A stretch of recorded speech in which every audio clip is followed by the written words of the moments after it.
Hi guys, so it's MGTF introduction time. I bought this just before Christmas last year, and I wanted to get back into the MG scene, to be honest. I'll have a quick pan round. You'll notice something's missing in the yard. There's only one car in the yard. Bernie's left the yard. There'll be a big video on that coming up in a couple of weeks, whatever. It's not concluded yet, but he's not here. He's up in Manor Park Classics up north, so that hasn't concluded yet, so we won't say anything concrete about where he's gone or what where he's going to live for the rest of his days. But Bernie exhausted me, bless him. It took a long time to get him, but anyway, we'll cover that in another video. Let's get back to the TF and why I've got it. So the MGF Car Club, they break down all the different models into registers, so there's an MGF register, and the following from him is massive. And if you know these cars, you'll know that the head gasket was an issue. It doesn't really get mentioned anymore. You put a multi-layer steel one on there and it's absolutely fine now. They very rarely go wrong. Remember, it's an aluminium block, and what a lot of people used to do was start it up from cold, floor it, go out, and that's when you got the movement, because the car hadn't warmed up. You've got to have a bit of mechanical sympathy with these. But I say that gasket's been done on all of these, and if you are buying one, you look around, they are the bargain British sports car at the moment. They're fuel injected, obviously, so they are slightly less hassle than the old carburetor, MGBs and stuff that you have to sort of tinker with a bit more. But if you want something you can get in and go, I've got a busy work life, and Bernie was always going to throw up a few problems for me, and you know that. You've got to go into these old cars with your eyes wide open and stuff. But the whole process of getting it just wore me down, and I put a lot of money into it. So if you do look on Manor Park Classics website, you'll see the full advert of the car, and I've done a lot to it. So we're going to follow the story of this MGTF throughout this year. We go into lots of events, and that badge there, that opens lots of doors. You go to shows at the Cotswolds, and I've been to like big sort of National Trust buildings, and if you've got that badge, you pay a fraction of the cost that everyone else is paying to get in and you display your car. But the following for these is massive. As with any car, not just MG, buy the best you can afford, and I bought the best. Bernie's got to pay for this, basically. It's cost me a lot of money, so I've got money out on 2 cars at the moment, which we need to address, because we don't have more than 1 car in the yard if we can help it. It's just too much money. But anyway, we're going to head to Brooklands Museum.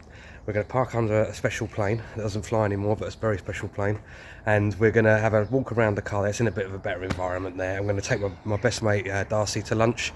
We're going to have a nice lunch, because I'm a member at Brooklands Museum, so we're going to have a lovely lunch there, looking out over the paddock there and stuff, and just have a walk around the car. Catch you in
Hello guys, well, it's nice to be back in the UK with the sunshine, which is a good thing.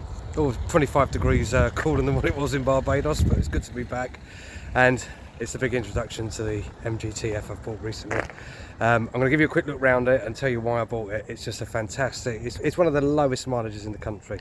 It's on 15,000 miles at the moment, and it shows in the interior, the bodywork, because these are a little bit fragile, these convertible cars, aren't they? Especially, MG ones and stuff. They don't stand up to too much bashing about and stuff, so it's quite nice to have one where I've done so much work on the other ones I've had to get them to look like this. Anyway, let's flip round and check this one. Supersonic, yeah? Well, the colour's Sonic Blue, so artistic license there when we're against Concorde over there, which was truly supersonic. So this is the second or third vehicle I bought from Church Square Autos. They're an MG specialist. A friend of mine, David, runs that company based in Shepperton in Middlesex, and the colour just pops. This car's been garaged for, well, all of its life, I'd say, up until I got hold of it. It's in really good condition, and the colour just pops, this Sonic Blue. one of the last off the production line from Longbridge back in 2005. So this car, as we film now, is 18 years old. Registered in December 2005. And so it sat around for quite a long time at Longbridge. I think they were held up somewhere once the company went into liquidation in April 2005. So we've got the unique alloy wheels, which are actually quite easy to clean. They're quite nice alloys actually. They're very easy to have a clean up with. They're unique. They're 15-inch ones, so they're unique to this one. But they obviously, it's weird. As the company was going down the pan, they did extras like put a glass rear screen in, which made so much more sense than that rubbish plastic thing. That didn't work at all. So we just go around this way here. If I can find the key. We've done a full lap there. We've opened up now. I've done a few videos on these MGFs and TFs over the years, and that's definitely an omission. That should have been a push release. As I said before in my videos, if you put your keys in there and close it, you're smashing that in to get in. It's a nightmare. But look at the carpet in there. I don't think anything's ever been in there. And it comes standard with these protective grills, because behind there's all the bulbs and the wires.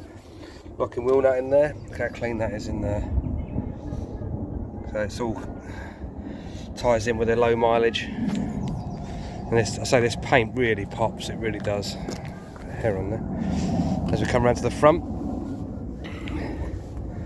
that's the place. If you're doing a road trip, that's where you put your bottles of wine or your beers. It's lovely and cool up here. Not even the battery matches. It's honestly, I've seen plenty of these over the years, but this one's exceptional, and it's mine. I'm so happy. You see the difference in the styling. Peter Stevens got involved with the styling of this. You'll know Peter Stevens. Just sharpened everything up a little bit, and hydrogen gas is long gone, and we've got Bilston dampers in the back here. It's got soft ride suspension, which helps it out no end, because the standard TF was actually quite harsh. Anyway, there's a quick walk around. Moving on to the interior, these seats are fantastic. They're so comfortable. Again, 15,000 miles, they've hardly been used. Got a few little different upgrades on the dials there. They tweaked them a little bit. Hey, look, it's just like, it's as close to new as you're going to get, I think. Just needs a bit of a clean up actually.